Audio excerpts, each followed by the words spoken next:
Welcome to Backboard Banter on the board with your hosts Matt Middleton and Kevin Rayner, where the banter's as ferocious as Obi-Wan telling Anakin he's got the high ground. I mean, that one was good, but Vader chopping his own son's hand off, I think I, that could top it off in my mind.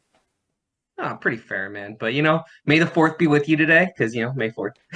Classic Star Wars day out here. If you haven't watched some Star Wars content, go do it. But first, stick right here, watch us. We got lots of basketball to talk about. First things first, Oh Matt. yeah, Let's go about these takes because, man, I had so much confidence in Sacramento. And they fell flat to bro. championship pedigree in the end. Golden State, Steph Curry did what they did. I'm upset, but you can't be mad when Curry does what Curry does. Look, man, I told you Sacramento was not going to win a round. They did a lot better than I anticipated them doing, man.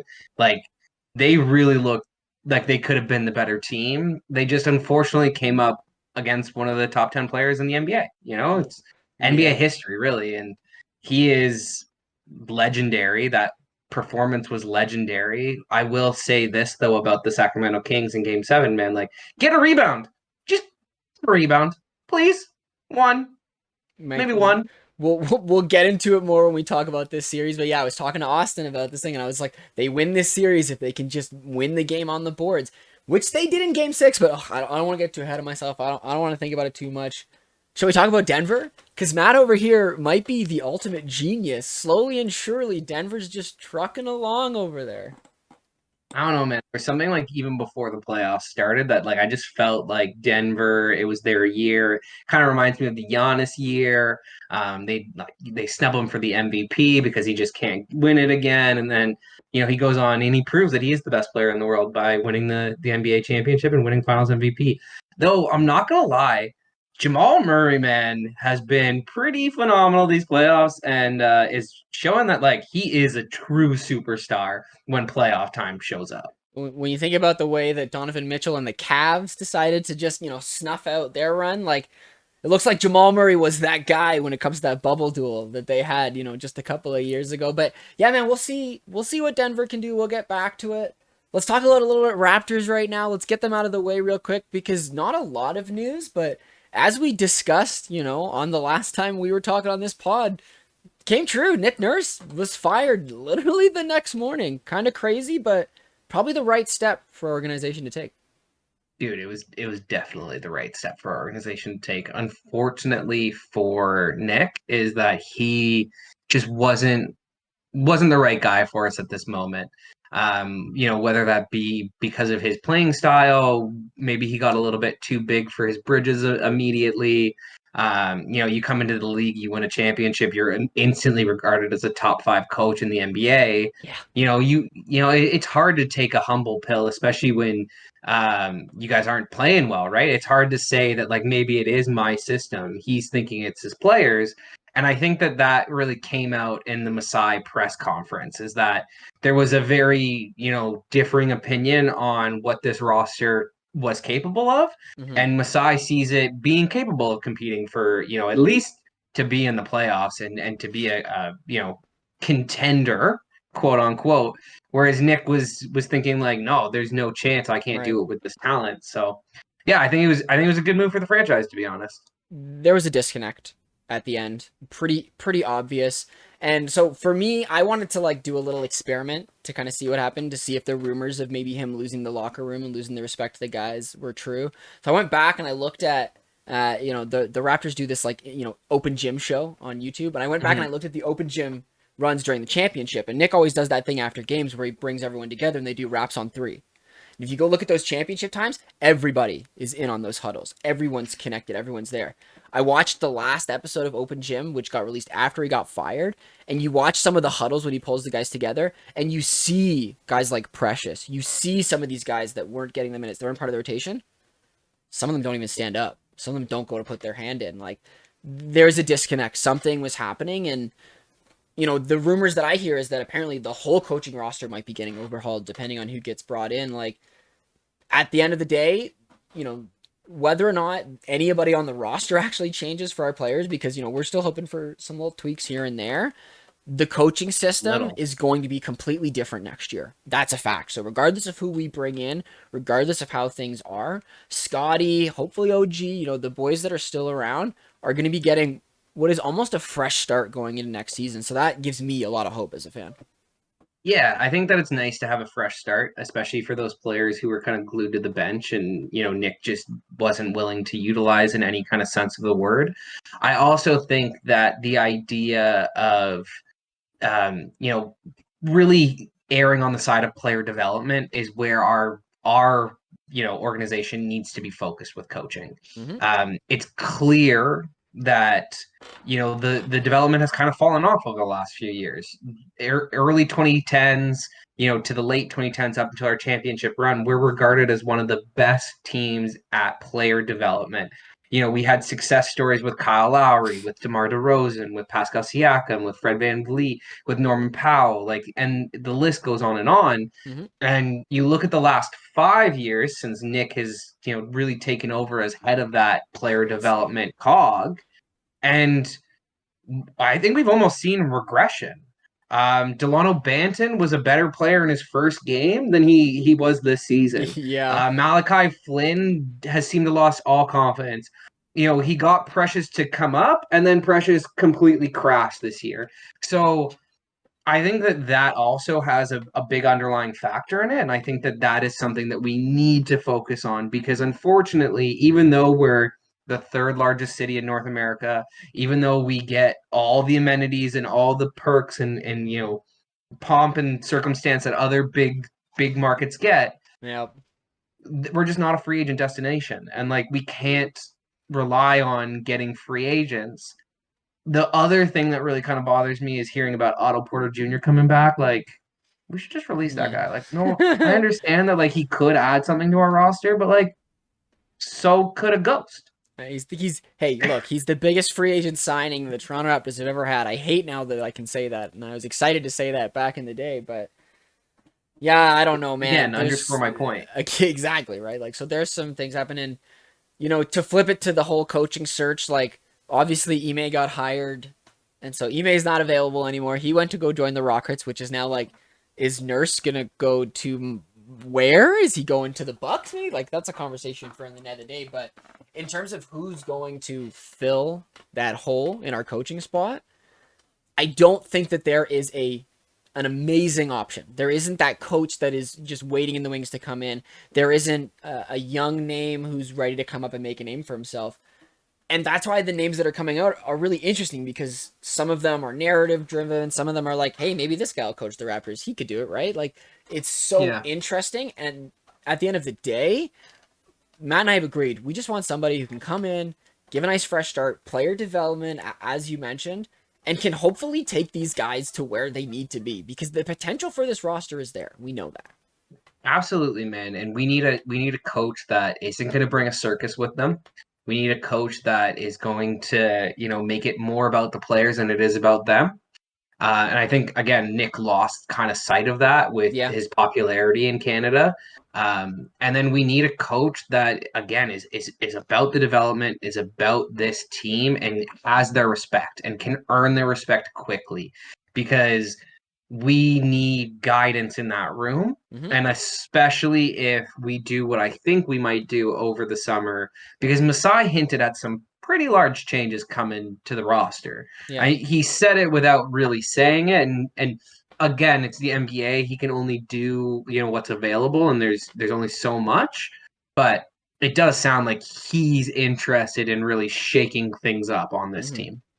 team. And you think about the potential options of who's going to come in, right? The lower end of it, Kenny Atkinson, he's an established coach in the league. He could come in and maybe bring some things in. Griffin, he knows how our system works. So it could be the answer. Hammond is the interesting one for me because on the one hand, I love the idea of giving a woman coach her first job in the NBA to potentially have the storyline that could come out of it. But as you mentioned, Matt, we want the focus to be about this team and this players. And unfortunately, with Becky, there's more to it, right? The conversation of the amazingness of her getting the job, of can she get the respect in the locker room, right? The comments from earlier that Matt was saying, it doesn't seem like the focus will be entirely on basketball, and that I think is where we need to stay. Yeah, and her comments to the media about the job, I mean, you can take it multiple ways. If you want to take it in the way that she maybe is not interested, then she shouldn't, we shouldn't be pursuing her Mm-hmm. because we need to have somebody who is interested in coaching our players and who wants to build them up. And again, she brings that big hoopla circus, which I don't think the team needs that distraction, day in, day out next Yep. season when we're just trying to, bring it back to being a respected franchise in this league. Because really, like this year, the Tampa season, it did a lot of damage to bring us back to, Yeah. the old Raptors, the LeBronto team, you know? And if you think about it as well, right? Like we've gone through two extended eras of coaching, right? With Nick Nurse and with Dwayne Casey. And I wasn't really around, I wasn't really old enough for the times before that. But if Nick Nurse is the most winningest coach that we've had, what does that say about the coaches before Dwayne Casey, right? And so, like, we want to find that stability, not, a rotating door of coaches to come in now. Because when you have a guy like Scotty, you need the development to hit while he's still at the younger age. Yeah, and I think we need to change the roster over to him. I guess I'll wrap chat with like the idea that we need to really flip everything over to Scotty Mm-hmm. because this franchise is only going to go as far as he can take us from here. Pascal Siakam and Fred VanVleet, they've had 3+ years of really solid runs at trying to be the two guys to take us back to the promised land. Yep. And they just they've had all NBA seasons, they've been all stars, they've looked great, but there's something about their chemistry, the way that they, play in the playoffs that's just not conducive to us winning. Yeah. And unfortunately, I think that it needs to be Scotty's team, you know? Well, and I also want to look at our history of success, right? People can be upset about Vince and all the decisions that he made, but look how Chris Bosh absolutely flourished when he left. Look at how DeMar flourished when Chris left, right? Like, it's time. The torch, it's ready to go. We're into the next generation. Everybody knows that Scotty is the future of this team, and so let's go. It's Scotty's season. We'll come back to the Raps as exciting things happen over the next few weeks, but outside of that, it's NBA playoff time, my friend, and we've been eating pretty good over here. One last thing on the rap subject. Yeah, yeah, Trading Siakam and Fred VanVleet gonna give us some good assets to put around Scotty Barnes. it's true. And like something that we need. I'm not gonna lie. I can't argue with you there, but let's roll into the NBA now because the first round is officially over. It was a good time.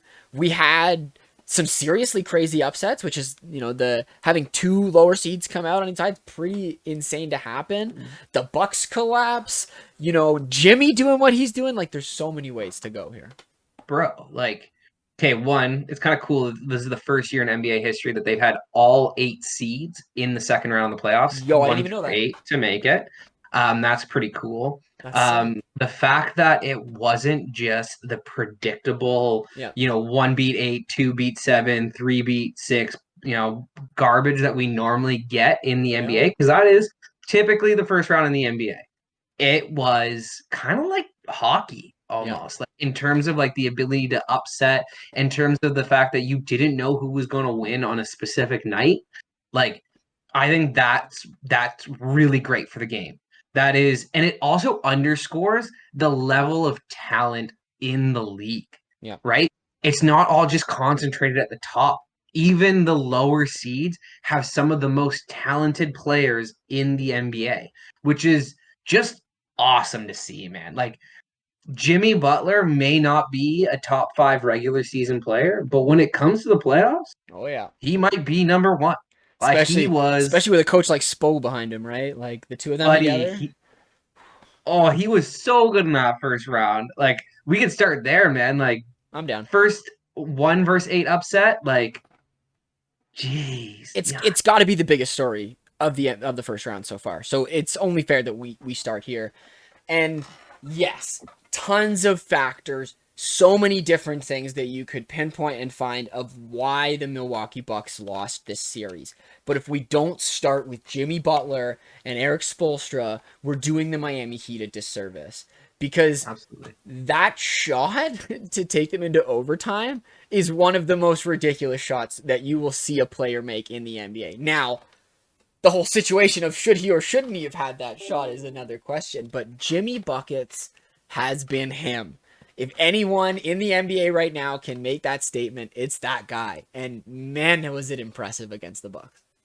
He was phenomenal. Like what? He dropped like 3 40-point games in that 5 game series. He Yep. dropped like he was just a monster. And yes, you can argue whether or not the strategy should have been different around him, how you should have attacked him, but he did what he did, and he did it against what was one of the best defensive teams in the NBA. I think they were actually the best defensive team in the NBA this Yep. year, and he torched them, man, without Tyler Hero, without anybody else being able to, buy a bucket. He just went to work and he got them that victory. And it really, really kind of shines a light on Giannis's inability to supersede hierarchy. He likes the hierarchy so much Yeah. that he can't, take it in himself. He's too respectful to go up to, Bud or Drew and just say, "Look, guys, we're getting torqued. I'm Right. taking him. I'm him. I'm that guy." And that's, one of the biggest knocks that's going to be thrown against him. And it was a huge knock against LeBron for a really long time that, Mm-hmm. you're not that challenger of kind of guy. And it's just sad to see, man, because And I that love hurts. Giannis. That hurts because he got injured and he missed, 2 games. Now, ironic that the one game that the Bucks won in the series was without Giannis, but the fact of the matter Yeah. is that if he doesn't get injured, maybe they do figure that earlier. Maybe by game 5 Giannis is like, this is stupid. Jimmy can't be doing 2 in a row at 40. I know I can stop this, and he breaks that threshold. But that's the world we don't live in, right? We live in the world where things happened.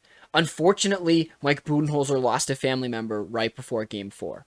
And anybody who can go back and watch that series, with hindsight now, you'll go, oh, that makes a lot of sense. Oh, this moment here, that moment here. Like, people clown Budenholzer for his, not using his timeouts at the end of the games. You know what? We've clowned Budenholzer enough in the past for all his other decisions. I'm not going to clown him on this one because, yeah, there was other factors. But it is the interesting situation of when life gets in the way, you have to find the right solution for you.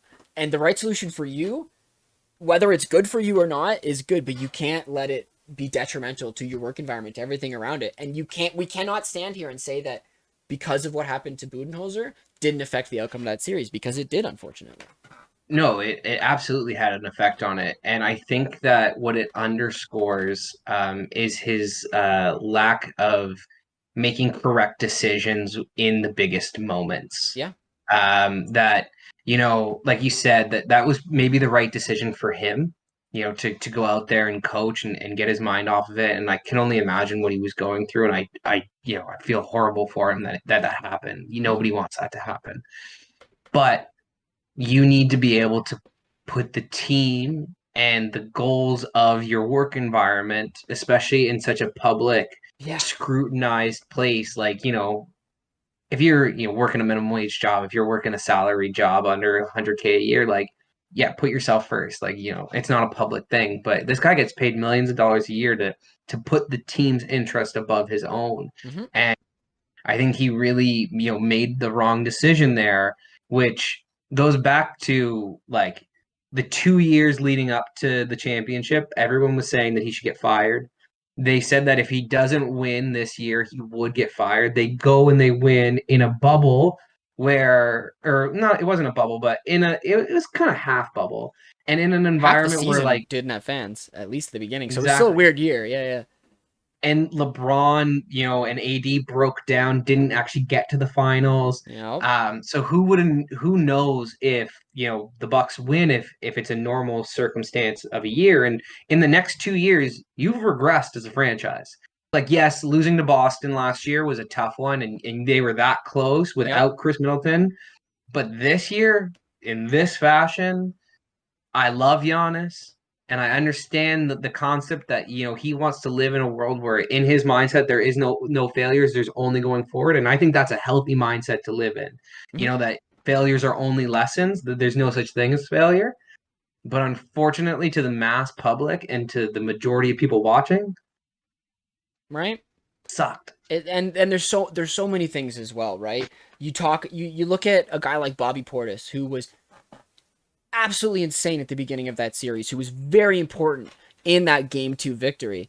He played like 14 minutes in the last game.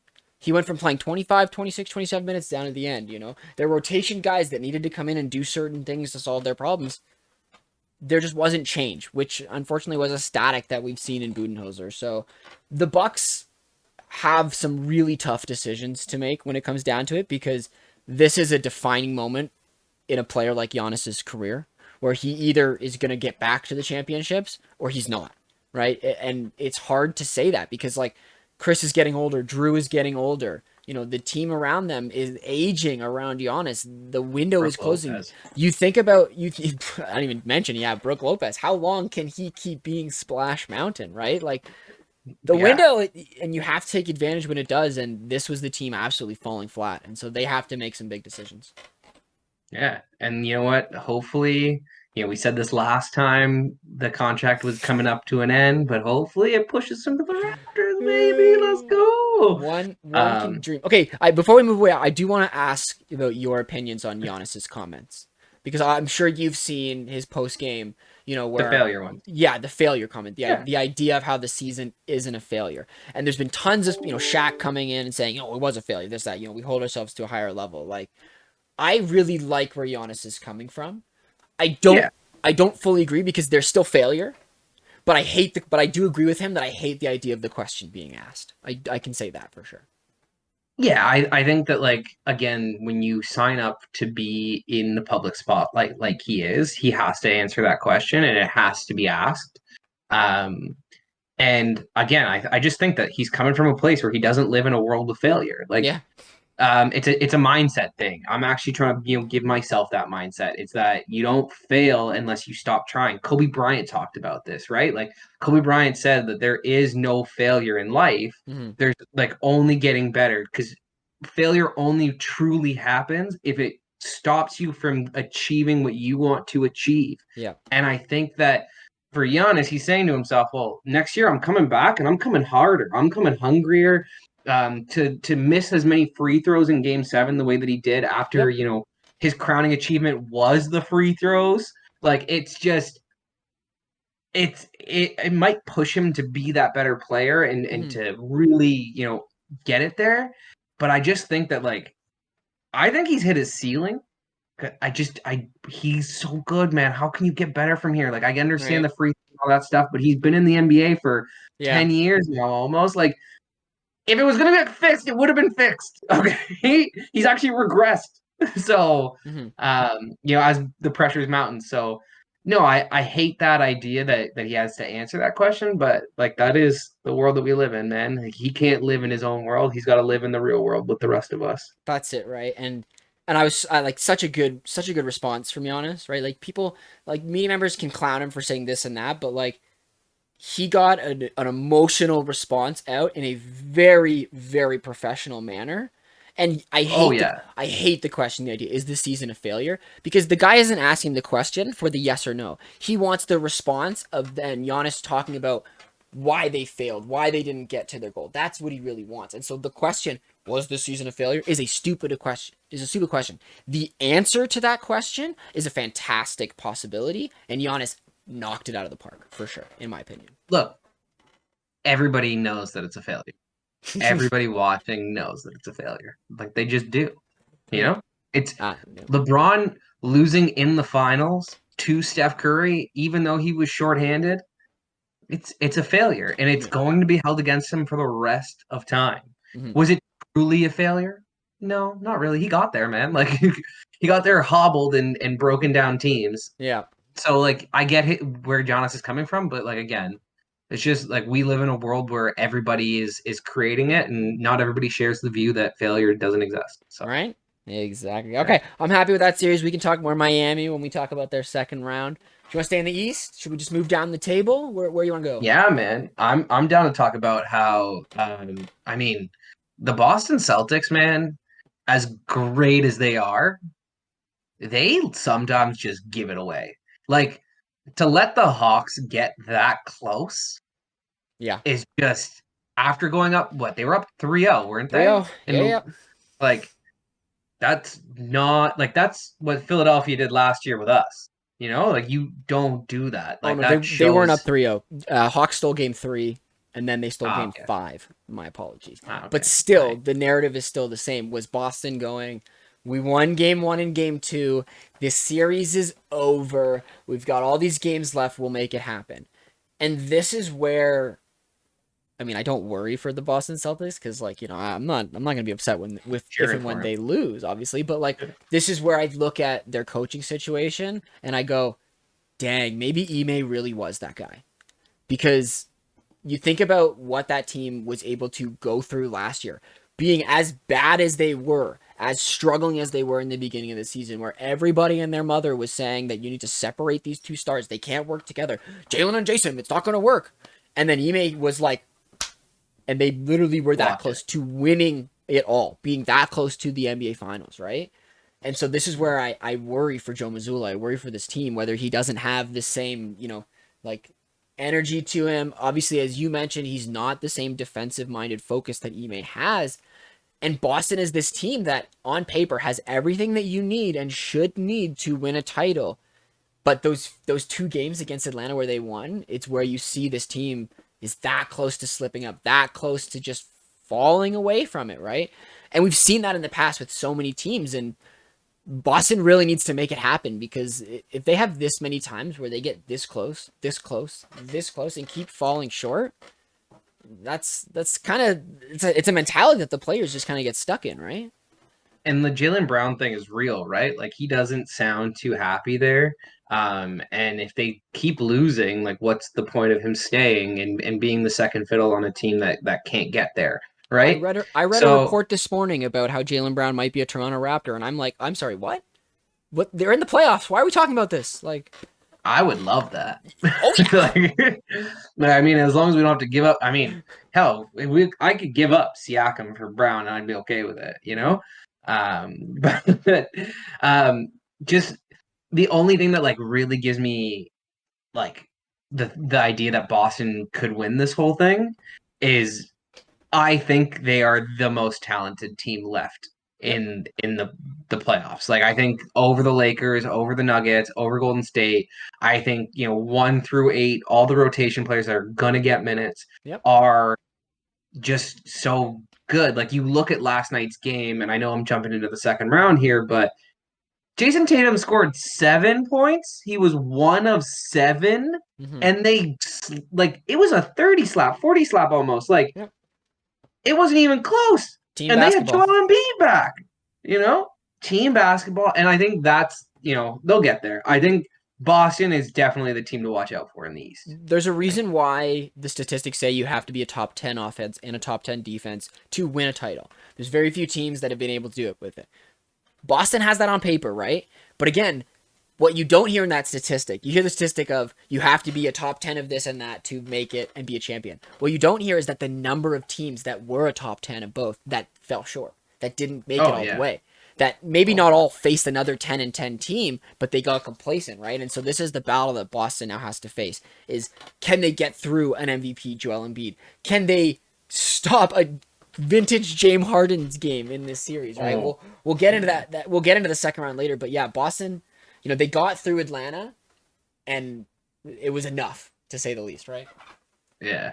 I mean, like, unlike the 76ers, who absolutely just rolled the Nets, they didn't even need Joel Embiid in the last game there. And they just, stomped out through. Poor Brooklyn, man. I feel like in game 4, they were just already defeated, like before the game even started. Look, there was only two ways that the narrative was going to go for Brooklyn. Either they were going to win a championship and then have to offer KD and Kyrie a ring, which would never happen, or they were going to go out in the first round. That was just the fact of the matter. We talked about how maybe McHale could steal a game. They didn't have enough, man. As we We're mentioned, down. Philly was just better. They just had better situations all around. And yeah, like I forgot that this series existed. I actually have no notes for it. It's just it's done. That was how quick it was. Kind of crazy. Dude, it was such a quick beat down. Like it's I feel bad for the Nets because I really like Mikal Bridges. I think that he's a great player, and he Yep. proved this year that he can be a number one option on a decently competitive team, which is like great for him and his value in this league. But Yeah. just kind of, it's what we expected. All right. Well, let's talk about the last East series then. The exciting one that turned into a not exciting one. To a route. Cavs Knicks 4-1 for the Knicks. The series that of any of these we expected to go to 7. Like I'm pretty sure I made a comment, Matt, the last time we recorded about how the Knicks came out in game 1 and the Cavs had won game 2, and I was like, maybe this Yeah, series is over because the Cavs have finally proved themselves.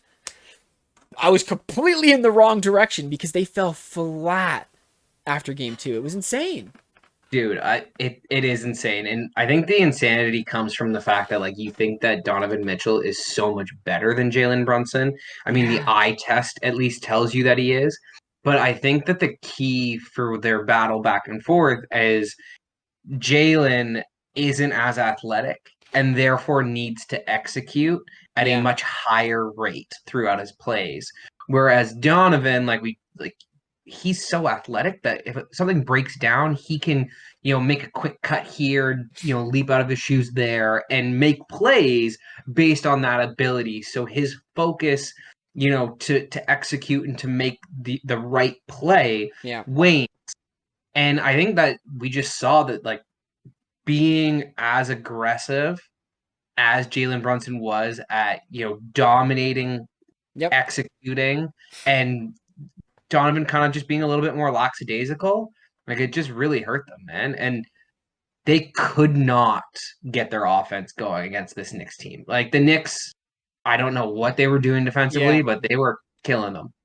Something happened. Tom Thibodeau figured something out after game 2 because to hold the Cavs to 79 points in game 3 in a playoff game, it is absolutely ridiculous. Hats off to the New York Knicks. RJ Barrett was playing fantastic at the end of this series. Like, I was joking that the Knicks have that dog in them. Like, I got excited for them to go face Jimmy in the second round because, like, it felt like they have that dog in them. The group of guys, coming together with RJ, with Brunson, with Randall, who's dealing with an Randall. injury and is still playing pretty decently. Like, as much as it doesn't make sense, it's a good story. It's a good feeling, man. Mecca, New York Knicks, the Garden, like everyone enjoys watching Stephen A lose his mind right now, thinking that the Knicks are gonna be legit, right? But we are this close to potentially seeing the Knicks in a conference final, okay? It could happen. That's the crazy part. Do you want to know what like the really crazy part is though? Is that like they can make the conference finals, and next year I still wouldn't pick them to make the playoffs. No, Like, I'm no. sorry, like it just kind of is the way it is. Like at the end of the day, um, like there's the league flips so fast right now, and I think Jalen Brunson is great, and I think he's playing out of his mind, and he looks like a true NBA superstar. And the only thing that kind of counteracts where I'm going with this is the earlier point that he executes at such a high level on a consistent basis. Yeah, But what happens when he does lose a little bit of that extra athletic step?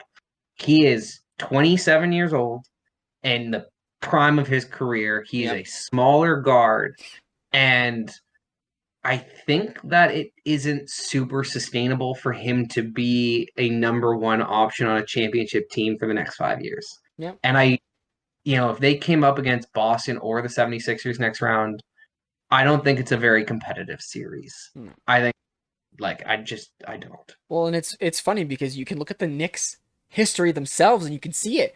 2 years ago, we were talking about Julius Randle for MVP and how, oh, this is amazing. The Knicks are here. This is going to be it. And then he came out and they had, I'm sorry, last year was trash. Trash for the Knicks, right?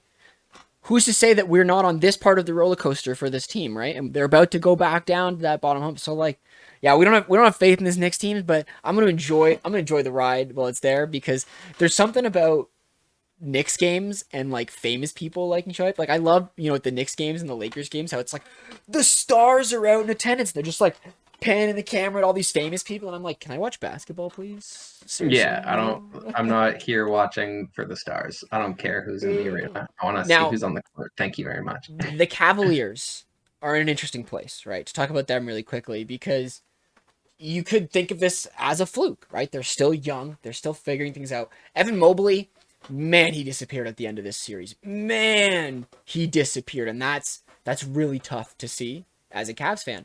But again, they're young, they're coming together. This is your first year with Donovan Mitchell. Like, they were great through the regular season, so we're really interested to see where the rest of it can come together. I don't think the Cavs are in trouble. I think they're going to be fine. It was just a tough start, you know? Yeah, yeah, we'll see what happens. I just don't think that they're going to figure it out. I honestly think that this kind of showed that maybe they do something else because Donovan was still like decent. Darius Garland was okay, but you're right. Evan Mobley like shrank. Jared Allen wasn't great. Like I'm really surprised that the Knicks beat them, man. Like I'm really, really shocked about it. So I don't know where the Cavs go from here, but we'll see. That's it, right? You don't want to break too much down to this series specifically because of what happened with the Knicks. But let's move out of the East. Unless you want to talk about the Eastern second rounds before we go to the West. No, we could do the West first round, man. I think that it's gonna be pretty quick because the Nuggets just prove that the Wolves just they shouldn't be Yeah, in the playoffs, and yeah. they definitely should not have traded for Rudy Gobert. So Oh man, yeah. The only thing I have to Anthony say is that Edwards, that Rudy Gobert trade is going to go down notoriously in history. And Anthony Edwards is that guy, though. We can admit that Anthony Edwards is pretty baller on the court. he frustrates me. He frustrates me. He's got all the talent in the world. He just doesn't want to use it. He doesn't want to be disciplined enough to execute it. That's kind of the underscoring thing for me is that yeah, he might be. I think he might be the most talented young guard in the NBA in terms of just raw physical tools and what he can do on the basketball court. Yeah, But in terms of character and personality, I just don't think he'll ever be it. I maybe don't think. I was gonna say maybe he'll look No, at what's happening with John Morant and he'll try to get a little bit ahead of the game. You know, yeah, I just I know. you are who you are, man. I think like unfortunately, like that's just his personality is to be a little bit more lackadaisical, and he kind of is. So Straight up, I mean yeah, yeah. that's fine. Nothing else I need to say about this series. We knew the Nuggets were coming out. We'll talk about the Nuggets in second round. Should we talk about the Suns and Clippers game, the other 4-1? Get that one out of the way because this was a series that could have been amazing. Probably show that the Suns maybe aren't as strong as they think they are. And most importantly was the Russell Westbrook revival series. The situation of, wow, Kawhi Leonard is him, but he's actually hurt and can't play. Okay, Russ, you got this. And Russ looked really good in those last few games. It was kind of awesome. Bro, all I want to say is that Russell Westbrook can still be awesome. And it was so amazing for me as a true diehard Russell Westbrook fan to watch him go out and play the way that he did and to be as competitive as they were. No, they did not win, but man, was he fun to watch. And he was not any part of the reason that they did not win those games. And it sucks, but hey, if they had Kawhi Leonard and Paul George, we'd be talking about a completely different series. So Man, my whole narrative that I had coming into the playoffs with the three of them winning for the Clippers, it would have been beautiful. And it makes me happy to know that it definitely would have been possible if they were healthy. For sure. But again, this is the NBA playoffs. It comes down to being healthy. And the Suns just had more better players to put on the court at the end of the day. and isn't it kind of crazy that like Kawhi Leonard potentially, choosing the Clippers in free agency was the best thing that ever happened to the Raptors franchise? Like it's scary. We would like to think though that under our supervision he wouldn't be this hurt. Just a Right? fact. That's Clippers, the dream. That's the hope. Clippers But gonna yeah, clip. it's Clippers gonna clip, man. They're cursed. They've got their rounds to deal with. But yeah, let's talk about the other two series because they were super exciting. Which one piques your interest first, my friend? Man, I'm down to talk about the Lakers and the Grizz because I think that Dylan Brooks is getting a little bit of a bad rap in the Yes. media. I think that he was playing the persona to do it and to, try to galvanize the group. And yes, it backfired in his face. He did poke, the biggest bear of them all. But hey, man, it wasn't like specifically his fault that they didn't win. The Lakers just had more and are a deeper, better team. They've got LeBron, they've got AD. It's just, it is what it is. The Grizzlies had too much going against them with drama and other things. And Brooks, look, he wasn't playing great in the series. He was trying to find a way to still be beneficial to his team, still provide something to his team. So we thought, hey, let's add the banter aspect to it. It's too funny, Matt, that the comment line will go from I don't respect anyone until they give me 40 to then losing by 40 in the final game. Like, just the way that all lines up is too funny for me. But yeah, LeBron was him. And you know what? Anthony Davis is here. He may have had, that weird game in the bubble again. No, not in the bubble. In the play-in against Xavier Tillman, was it? Where he looked like a baby? But Anthony Davis, when he is on, has looked like the best player on the basketball court by far. He's been great defensively. He's been in and out of it offensively. You're right, though. When he's locked in, he's locked in. I mean, you think about game one against Golden State, and he was an absolute monster. Like, Golden State had no chance in that game because he takes it to them. And he's just too big and too strong, and they have no answer for him. So, no, Anthony Davis, man, great. I feel bad for Ja and Jaren Jackson and the Grizz, but I mean, maybe this will help humble them a little bit. And next year they come back, and instead of being a loudmouth team, they're just respectful and they get the job done.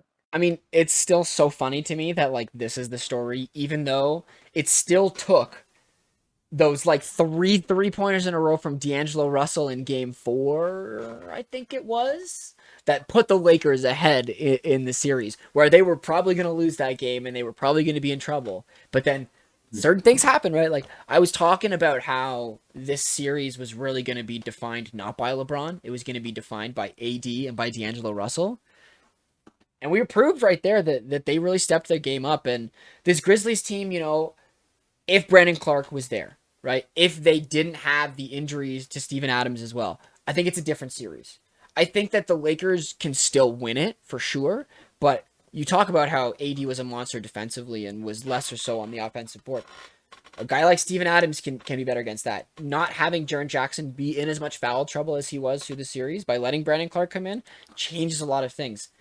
But this is the NBA playoffs, man. You have to play with the cards that you're dealt. And again, it's LeBron James, and he knows what he's doing. And he had some absolutely monster performances in that series. No, I couldn't agree more with you that it would have been tighter if Brandon Clark and Steven Adams were out on the court. But hey, you're doing with what you got, man. Like, could we say that the Kings win their series if De'Aaron Fox doesn't, break his finger? Probably, because they looked really good, Kevin. I know. Kevin, so close. It hurts me inside because there's so many moments in that series where if one little thing happens a different way, the Kings are the winners. Like, there's so many little moments here or there. But in hindsight, looking back, this is what happens in the NBA playoffs against the best of the best. Championship pedigree takes you through in those moments. And we saw that. We saw that so much in this series. When you think about how much of a lead Sacramento almost had. You think about that game 4, the fact that Golden State won by a single point, how they were this close to winning. I'm sorry, if that game goes to the Kings, I don't care. They win the series. But not even just that. When that game went where it did and the series got tied up, I almost knew it was over then, Matt. I almost knew it was done then, Like, you just could feel it. No, I 100% agree with you that was their moment. That when they had 10 seconds left on the clock, they had the ball, that instead of trying to drive in for like a layup or like a 6-foot jumper, they stayed out on the perimeter. Like, I understand De'Aaron Fox was getting double teamed and like they were sending the house at him, but like, get inside, like try to, like, he looked like he was trying to dance for a 3-pointer. Like, Yeah. you don't need 3, bro. You need 2. Like, that's it. Like, you win the game with a 2. Go get it. And they just didn't. And that really opened the door for them. And yeah, unfortunately, we got to listen to Draymond Green some more. It sucks too because I remember talking with Austin and I was talking about how, yes, the Kings are down. It's 3-2 for the Warriors after game 5. All Sacramento has to do is win the rebound game, and they will win this series. And if you look at Game 6, they absolutely dominated on the rebound game, Yeah, they and did. they embarrassed Golden State at home. And that happened, and I went, oh, no, don't embarrass them at home, because what was the result? The result was an iconic Steph Curry game in Game 7. A unmatched, unparalleled type of performance from one of the greatest shooters that exists in this game. And the Kings, who have not experienced that before, have only ever experienced failure, they shrunk in the moment. They really did. And it was unfortunate and sad to see, to have this amazing season fall flat. But I'm sorry, clutch player of the year, coach of the year, executive of the year. This Kings season was incredible, and I hope that everyone, including the fans, will come out of it and remember that success. Look, like they can run this back and consider their season a success and push forward next year. And De'Aaron Fox like was awesome. And you're right, maybe the moment just got too big for him in game 7, especially with the hurt finger. And he did look like it got too big for him because in the beginning of that game, Yep. they were awesome. The first half of that game, the Kings were great and were right there with them. Yep. And then, just like you said, the rebounding, Kevon Looney comes out and he just like he looked like prime Wilt, and Sabonis looked like a Yeah. child who didn't know what he was doing. It was bad, man. Sabonis really hurt them that series, which is crazy because he was an All NBA player this year. If that was an NBA Finals, Kevon Looney won Finals MVP in that series for what he was capable to do. You think about how the Kings were Steph down, how Curry's the Kings 50, were. man. But just hear me out. The Kings were up 2-0, and Game 3 was the Kevon Looney game. He had like Yeah, 22 rebounds in that game and was a yeah. monster inside. So yes, the Steph Curry gets it because obviously he closed on the 50-point game. But overall, man, he was so valuable in this series. And again, he's the type of player who is like the perfect role player for Golden State that they've just molded to do exactly what they need to do. It's kind of beautiful. He's like the 30 highest paid center, man. Like, but I would take him on the Raptors any day of the week, doing what he does. Like, Oh, absolutely. So you yeah, don't need him to score. rest in peace to the Kings. You know, I can't believe that like my teams that I'm rooting for now are the Nuggets and the Lakers because everyone else I love is out. But let's talk. Are we through? Did we get through all the series? Did we Yeah, talk yeah, Lakers? yeah. We're So done. we're in the We're done. second round. All right. Stay in the Yeah. West. I mean, yeah, let's stay. I want to talk about how the Nuggets are just going to absolutely bull rush the Suns. I mean, CP3's out with a soft tissue injury.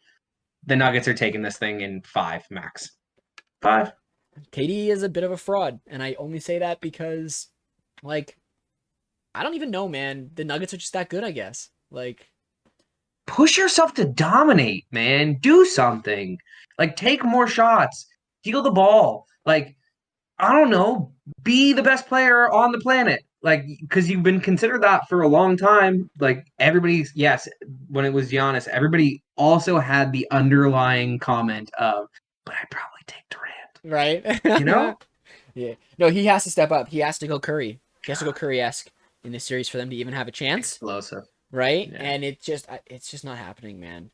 With the way that Aiton is completely seemingly like not there, checked in, standing under the basket while KD is fighting for rebounds for like 4 seconds, like the team, like Devin Booker's gonna do what he does. I don't expect them to get swept out. I don't expect them to not win a game in this series when you think about the caliber of players they have. But with that being said, if it does happen, you know, it is what it is, man. Denver's that good right now. Yeah, and second year in a row, he'd get swept out of the playoffs. So pretty crazy for Kevin Durant. And I mean, we touched on it a little bit, but man, AD was just a monster. Easy win for the Lakers. They almost blew it, but easy win. Dude, the only thing that I have to say about this series is that anyone who's been a fan of basketball the last 10 years, tune in to these games. Tune in and watch because we talked about how when LeBron left, we may never get to see the Curry, LeBron, Golden State, whatever team LeBron's on rivalry in the playoffs again. We got a nice little teaser, you know, last year in the play-in, but we have a 7-game series here between two of the greatest players of our generation, and they're playing at an extremely high level right now. The next few games in this series, regardless of the outcome, because I think the Lakers are going to take it, but I'm not going to talk about why or how or even put any numbers on it. But at the end of the day, the next few games in this series are going to be fantastic because of what it means for both of these guys. No, absolutely, man. And you're right. Like 2 years ago, Lakers eliminated Golden State in that playing game, and LeBron got the better of him. But LeBron, in terms of like individual stats, always gets the better of Steph Curry. It's Steph Curry is insulated with the better team. This year, I don't know if that's the case. Right? And Steph Curry's definitely more in his prime than LeBron is in Mm-hmm. his prime. Like peak LeBron is well, past. It's gone.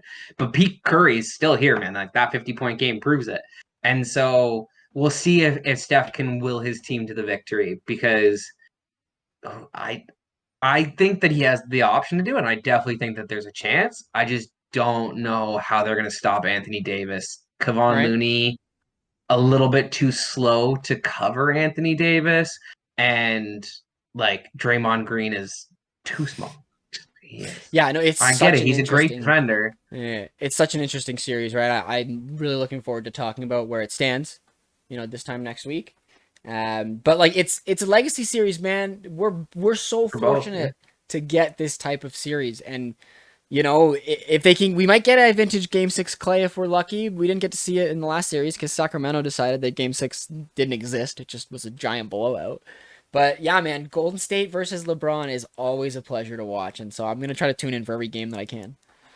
Oh man, that's the worst part for me is that like they start at 10:30 some nights. And I'm just like Just I can't stay falls. awake.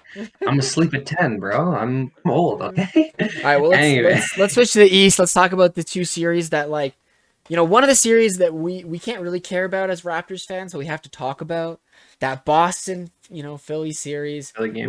We intrinsically have to not like both of these teams. It's just how our fan base works. Look, man, Joel Embiid is the MVP of the league. Sure, you can give it to him. He, might have deserved it last year if you want. Whatever. It's a narrative vote, really, is what it is.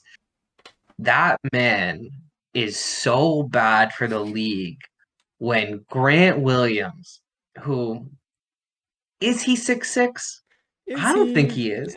He might be 6'4", Yeah. and you're 7'2", and he has, 30 to 50 pounds less than you in terms of weight. You can't be flopping around like that, man. It's embarrassing. It's embarrassing for the league, and he does it on a consistent basis. It disgusts me. I'm flat out, and I can't cheer for Boston. Well, I can cheer for Boston. I'll cheer for Boston in the series because I can't do it with Philly, man. I can't do it with Embiid. He kills me. Like you are the biggest, baddest dude on the court. Be that. Right. You act tough all the time, but then you flop around in the middle of the play. Just drive me up the wall. It hurts, right? And usually it's me over here spitting that Embiid slander the same way, but Matt got out of the way, so I'm gonna turn a chord. Watching him be emotional with his team surrounding him to get that award was pretty sweet. The funny moment of James Harden gifting him a Rolex and him going, "This is my first Rolex," is kind of hilarious. But Yeah. as much as I rip on Embiid, and yes, I can't like the way that he plays, he's a dude from Cameroon who came out of nothing to be an absolute star in the NBA. So you got to give him his flowers for that. But man, insane that James Harden looks like the MVP in this series of their team when you think about what he did in game 1 and how they lost in game 2. Wild. Absolutely, man. I mean, having 45 and outdoing Jason Tatum and Jaylen Brown, who had good games, and then Jason Tatum has a stinker and you guys lose with Joel Embiid. Like, it's a weird series to start, man. It's almost as weird as Tom Thibodeau's decision to not attack a broken Jimmy Butler, who clearly is injured because he sat out game 2. This man could not walk. You see his ankle turn? That thing was 90 degrees. Your ankle should not look like that, okay? Well, and reports were that it was like the second the game was over, back in the locker room, he had like a tennis ball for an ankle type of situation. Like, I bet. yeah, is that like a Thibodeau respect moment? Just like, Jimmy absolutely threw me under the bus in Minnesota. I'm just not gonna anger the bear. Like, I don't know I what don't the know, Knicks were man. thinking, It was man, because dumb. if you paid attention to that first round series in Miami, there's two things that matter. Okay, it's if Miami can hit their open 3-point shots, that's life, right? But also it's Jimmy Butler. You stop Jimmy Butler, you let them hit their 3-point shots. Because remember, Tyler Hero's got a broken hand, so there's one less 3-point shooter. I don't know what the Knicks were They were thinking, the man. worst 3-point shooting team in the league, and they're the best 3-point shooting team in the playoffs. Like it's nuts, man. I But love it. they got the win in game two. The Knicks did without the Jimmy Butler heat. So we'll see how game three shakes out. But I think the Knicks have a really, really good shot with this Jimmy Butler injury. I mean, I texted you immediately Yeah. being like, "Oh, they're done" when I saw that injury. I think the Knicks have a really, really good shot to get to the conference finals. I just don't see them making it past that. I mean, they have lost home court advantage, so that sucks. But also, you were a fifth seed who has home court in the second round. So you know what? It is what it is, right? Like, it's definitely, I think, the most You could interesting seal it back. series. Yeah, you could. I think it's the most No. interesting series of the four. I do. Golden State versus the Lakers, Look, man. That's that way more interesting. that's Boston that's not part of the Philadelphia series. is No, the no, Eastern Conference Final. hold up, Like, hold up, what hold are up, you hold up. talking You're about? right. I made a mistake. Golden State and the Lakers should be put over here because it doesn't deserve to be compared to the other three series. Okay, my You said of apologies. the four, bro. But of the of the other series, because like, man, Nuggets are gonna win against the Suns. Boston, Philly, I just don't want to watch because I don't care for these teams. So for Boston should me, win. and Boston yes, should win. Boston should win. Like So it shouldn't even be close. I look at Miami and I look at Knicks as the nobody expected either of these teams to be here. So nobody really knows what the result is going to be, and so it could be a coin flip either way. But I think it should be some good basketball because the Knicks have that dog in them. Unfortunately, Jimmy's injured, so Miami's lesser so You now. it's funny, you say like good basketball, but then I think about watching the game and I'm like, these rosters aren't good. And like the basketball's mediocre. Like they struggle to score points. Like both teams struggle mightily. And I think to myself, like, we couldn't be here. We couldn't have gotten into the playoffs. Like we Yeah, lost to DeMar DeRozan's daughter screaming. Like I believe frustration. the words I used, Matt, were interesting, not good basketball. I want to say that again, just so that it's All right, so it's that's out there fair. into the That's world. fair. But I mean, we didn't talk about awards this week, but not much really to say. Obviously, we mentioned that Joel got his MVP. I don't know if we touched on Laurie and his MIP, if that No, but he happened. deserved it. Exactly, and Yeah, then Paolo, runaway rookie of the year, obvious. I easy. mentioned it, I think, with Brogdon getting sixth man a couple weeks ago. So happy that came through. And then the last one, executive of You the talked year, about it. the Kings GM. Of course, he's executive of the year. He's probably the guy who came up with the Light the Beam. Whoever came up with Light the Beam should be the executive of the year. Just give that award to that person because, like, by far the best decision of any fan base of any franchise this year. Yeah, man. No, it was good. You want to do a hot take mystic prediction? I think yeah, we can roll it out of here now. I'm not touching series anymore because I can't win a series call. All right, I keep saying things and the other team loses, so I'm gonna stick game by game basis. Golden State Lakers tonight. So many people will be tuning in. This is a massive game. Golden State almost has to win it. And so I see a classic Curry coming out, even the series at 1-1. LeBron's taking the night off and relaxing. You know what, man? I don't agree with it, but I can see it. For me, I'm going Nuggets in Boston are going to be the final. I think Denver's going to make it, and I think Boston's going to make it out of the East. And I'm going to call the finals right now. I would have called it last week, but we had some technical difficulties. So yeah, that's it for me, man. I think Denver, Boston. I think that's a pretty good series. And to anyone who's been listening in the past few weeks, Matt doesn't have to say who he thinks is going to be win because if you've been listening, you know who his answer is going to be between the two of them. But yes, that's it. So thanks everybody for being here this week. Follow us on Twitter and Facebook at The Board Sports. Like, subscribe, give us that thumbs up, and check out theboardsports.net for new episodes and blog posts. And we'll talk to you next time.